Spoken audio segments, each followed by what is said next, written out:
السلام عليكم، وأهلا بكم في قناة مدينة سبور.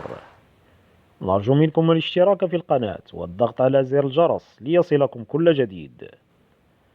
دخل رئيس الجامعة الملكية المغربية لكرة القدم فوزي القجع ومدرب المنتخب الوطني المغربي وليد الركراكي على خط إعلان اللاعب عبد الرزاق حمد الله اعتذاره عقب مغادرته معسكر المنتخب الوطني قبل إفريقيا سنة 2019، مؤكدا أن ذلك كان بمثابة نقطة سوداء في حياته الكروية. وتشير المصادر إلى أن كل من فوزي القجع ووليد الركراكي والطاقم الكامل المكلف بالمنتخب الوطني المغربي قد قبل اعتذار عبد الرزاق حمد الله، حيث يرتقب الإعلان عن انضمامه إلى صفوف أسود الأطلس ومشاركته في مونديال قطر 2022.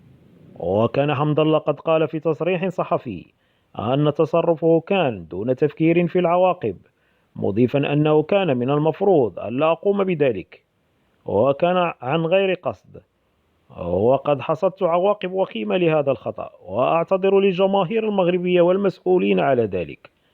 واسترسل المتحدث ردا على سؤال حول رغبته في المشاركة بمونديال قطر: إذا تم استدعائي سأفعل كل ما بوسعي، وإذا لم يتم استدعائي سأكون أول مشجع.